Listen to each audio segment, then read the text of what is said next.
Hi friends, welcome back to Mazhathulli creations. ഈ channel നിങ്ങൾ ആദ്യമായിട്ടാണ് കാണുന്നതെങ്കിൽ സബ്സ്ക്രൈബ് ചെയ്യാൻ മറക്കല്ലേ. സുജാത നിത്യക്കരികിലേക്ക് വരുമ്പോൾ നിത്യ സങ്കടത്തോടെ ഇരിക്കുന്ന കാഴ്ചയാണ് കാണുന്നത്. കാര്യം തിരക്കുന്ന സുജാത ജ്യോതിയാണ് നിത്യയുടെ ഈ വിഷമത്തിന് കാരണമെന്ന് മനസ്സിലാക്കി. സുജാത ജ്യോതിയെ ഫോൺ ചെയ്യാൻ തുടങ്ങുമ്പോൾ നിത്യ പറയുന്നു, വേണ്ടമ്മേ, അവളെ ഇപ്പോൾ വിളിക്കാനൊന്നും നിൽക്കണ്ട. അവൾക്കും എന്നെ മനസ്സിലാകാണ്ടായി തുടങ്ങിയമ്മേ. തെറ്റാണ് ഞാൻ ചെയ്തത്. അവളെക്കാൾ അധികം ഞാൻ ആദിമോനെ സ്നേഹിക്കാൻ പാടില്ലായിരുന്നു. ഒരു ഇഷ്ടമില്ലാത്ത കുട്ടിയെപ്പോലെ ജ്യോതി അവനെ മാറ്റി നിർത്തിയപ്പോൾ ഞാൻ എൻ്റെ നെഞ്ചോട് ചേർത്ത് പിടിക്കാൻ പാടില്ലായിരുന്നു. അങ്ങനെ അവൻ നെഞ്ചിലോട്ട് കിടക്കുമ്പോൾ നമ്മൾ ആലോചിക്കില്ലല്ലോ അമ്മേ, നാളെ ഒരു കണക്ക് പറച്ചിലുണ്ടാകുമെന്നും അവൻ്റെ അച്ഛനും അമ്മയും അവകാശത്തോടെ സംസാരിക്കുമെന്നും. അതുകൊണ്ട് പറ്റിപ്പോയതാ. ഇത് കേട്ട് സുജാത പറയുന്നു, അതൊന്നും സാരമില്ല മോളെ. ചില കാര്യങ്ങൾ ചില നേരത്ത് നമ്മളോട് പോലും അനുവാദം ചോദിക്കാതെ നമ്മുടെ കയ്യിൽ നിന്ന് ഇറങ്ങിപ്പോവും. നമ്മളത് സഹിച്ചേ പറ്റൂ. മോള് വിഷമിക്കാതെ എന്നൊക്കെ പറഞ്ഞ് നിത്യയെ സമാധാനിപ്പിക്കുകയാണ് സുജാത. നിത്യയാണെങ്കിൽ കരഞ്ഞുകൊണ്ട് നിൽക്കുന്നു. നിത്യയെ ചേർത്ത് പിടിക്കുകയാണ് സുജാത. പിന്നീട് കാണിക്കുന്നത് ഇതുപോലെ തന്നെ ഹരിയും സങ്കടത്തോടെ ഇരിക്കുന്നുണ്ട്. ഹരി കല്യാണിക്ക് ഭക്ഷണമൊക്കെ വാരി കൊടുക്കുന്നു. ഓരോ ഉരുള ചോറ് കൊടുക്കുമ്പോഴും ഹരി സങ്കടത്തോടെ കല്യാണിയെ നോക്കുന്നു. ഇനി ഞാൻ കഴിച്ചോളാമെന്ന് കല്യാണി പറയുമ്പോഴും ഹരി പറയുന്നു, വേണ്ട, ഞാൻ വാരിത്തരാം മോളെ. അച്ഛനെന്തിനാ ഇങ്ങനെ വിഷമിക്കുന്നത് എന്നെ കല്യാണി, എനിക്കെന്താ വിഷമം എന്നെ കല്യാണി എന്ന് ഹരി പറയുമ്പോൾ കല്യാണി പറയുന്നു, നാളെ ഞാൻ വീണാമ്മയോടൊപ്പം പോകുമെന്ന് ആലോചിച്ചിട്ടാണോ? അച്ഛനെ വിട്ട് ഞാൻ ഒരിടത്തേക്കും പോവില്ല, ആര് പറഞ്ഞാലും പോവില്ല. അച്ഛൻ ധൈര്യമായിട്ട് ഇരിക്കച്ചാ. ഇത് അമ്മാവൻ കാണുന്നുണ്ട്. വീണ്ടും ഹരി കല്യാണിക്ക് ഭക്ഷണം വാരി കൊടുക്കുന്നു. വായും കൈയും കഴുകിയതിനു ശേഷം ബെഡിലേക്ക് വരികയാണ്. മോള് കിടന്നുറങ്ങിക്കോ എന്ന് ഹരി. എനിക്ക് ഉറക്കം വരുന്നില്ല എന്ന് കല്യാണി. അതൊന്നും പറഞ്ഞാൽ പറ്റില്ല, കൃത്യസമയത്ത് ഉറങ്ങണം. അച്ഛൻ അങ്ങനെയല്ലേ ശീലിപ്പിച്ചത്, മോള് പ്രാർത്ഥിച്ചിട്ട് കിടന്നുറങ്ങിക്കോ എന്നൊക്കെ ഹരി പറയുന്നു. എനിക്ക് ഉറക്കം വരുന്നില്ലെന്ന് പറഞ്ഞിട്ടും ഹരി നിർബന്ധിച്ച് കല്യാണിയോട് കിടക്കാൻ പറയുന്നുണ്ട്. അങ്ങനെ ബെഡിൽ കിടന്നതിന് ശേഷം ബെഡ്ഷീറ്റൊക്കെ വിരിച്ചു കൊടുക്കുന്നുണ്ട്. പുതപ്പൊക്കെ പുതച്ചു കൊടുക്കുന്നു. എനിക്കൊരു പാട്ട് പാടിത്തരാമോ അച്ഛാ എന്ന് കല്യാണി ചോദിക്കുന്നു. ഹരി ആ പാട്ട് തന്നെ പാടിക്കൊടുക്കുന്നുണ്ട്, വേഴാമ്പലെ കേഴുന്നു എന്നുള്ള ആ ഗാനം. ഇതിനിടയിൽ അന്ന് ഹരിയുടെ അപ്പുറത്തെ കൈയിലും ഇപ്പുറത്തെ കൈയിലും ആദിയും കല്യാണിയും കിടന്നുറങ്ങുകയായിരുന്നു. നിത്യ വന്ന് ആദിയെ വിളിച്ചുകൊണ്ട് പോകാനായിട്ട് ഹരിയെ വന്ന് ഉണർത്തി. ആ ഒരു സീനും ഇപ്പോൾ ഹരി ഓർക്കുന്നു. എല്ലാവരും സങ്കടത്തോടെ തന്നെയാണ്. നിത്യയും ഹരിയും അമ്മാവനും സുജാതയും കല്യാണിയും അങ്ങനെ എല്ലാവരെയും ഇടയ്ക്കിടയ്ക്ക് കാണിക്കുന്നുണ്ട്. പാട്ട് കേട്ട് കല്യാണി ഉറങ്ങി. കല്യാണിയുടെ നെറുകയിലൊരു ചുംബനം കൊടുക്കുന്നുണ്ട് ഹരിയും. ഹരി മുറിയിലേക്ക് പോകാൻ തുടങ്ങുമ്പോൾ അമ്മാവൻ പറയുന്നു, എടാ ഹരി, നീ ഒന്നും കഴിക്കുന്നില്ലേ എന്ന്. ഞാൻ കുറച്ച് മുന്നേ കഴിച്ചിരുന്നു എന്ന് ഹരി. ആരും കാണാതെ നീ അങ്ങ് കഴിക്കാൻ പോവല്ലേ, നീ ഇങ്ങോട്ട് ഇരുന്നേ എന്ന് അമ്മാവൻ ഹരിയോട് പറയുന്നുണ്ട്. അങ്ങനെ തൊട്ടരികിലിരിക്കുകയാണ് ഹരി. കഴിക്കുക എന്ന് പറഞ്ഞ് അമ്മാവൻ തന്നെ ഹരിക്ക് ഭക്ഷണം വിളമ്പി കൊടുക്കുന്നു.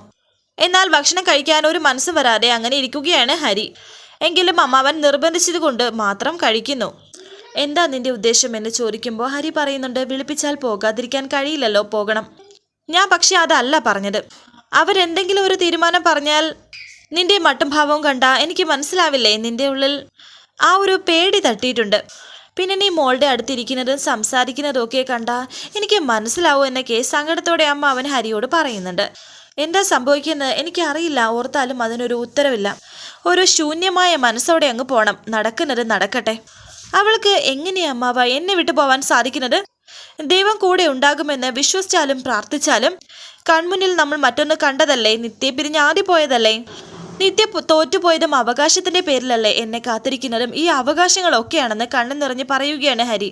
നീ കഴിക്കേ എന്ന് അമ്മാവൻ പറയുന്നു. അമ്മാവനും കണ്ണുനീരോടെ തന്നെ ഇരിക്കുന്നുണ്ട്. വരുന്നത് വരട്ടെ, നമുക്ക് എന്താണെന്ന് വെച്ചാൽ ചെയ്യാം എന്നൊക്കെ പറഞ്ഞ് സമാധാനിപ്പിക്കുകയാണ് അമ്മാവൻ ഹരിയെ. കണ്ണുനീര് തുടച്ചുകൊണ്ട് ഹരി ആ ഭക്ഷണം മനസ്സോടെ കഴിക്കുന്നു. പിന്നീട് കാണിക്കുന്നത് ജ്യോതിയും മനുവും.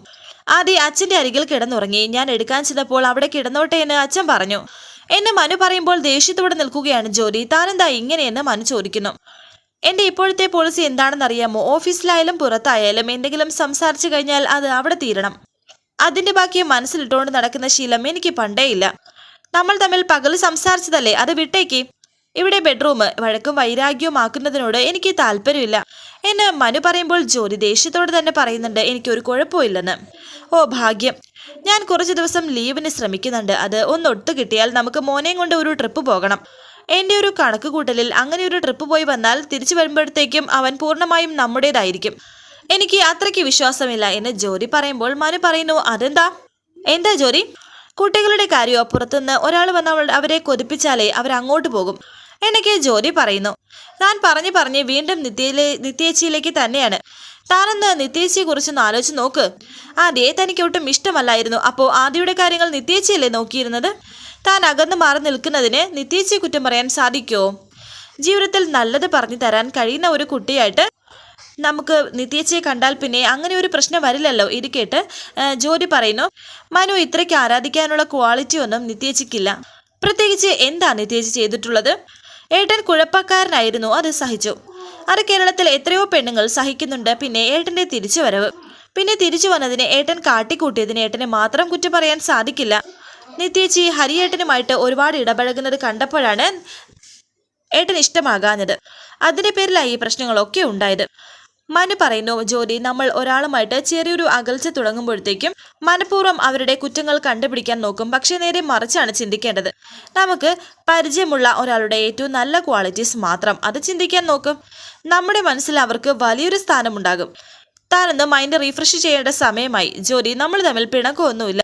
നമ്മളെന്നും ഇതുപോലെ ഹാപ്പി ആയിരിക്കും എപ്പോഴും എനിക്ക് മനു പറയുന്നു. ഇപ്പോഴും ജ്യോതിയുടെ പിണക്കം മാറിയില്ല. ഭർത്താവും ഭാര്യയുമുള്ള മുറിയിൽ ആരെയും ക്ഷണിച്ച് കയറ്റാതിരുന്നാൽ മതിയെന്ന് മനു പറയുന്നു.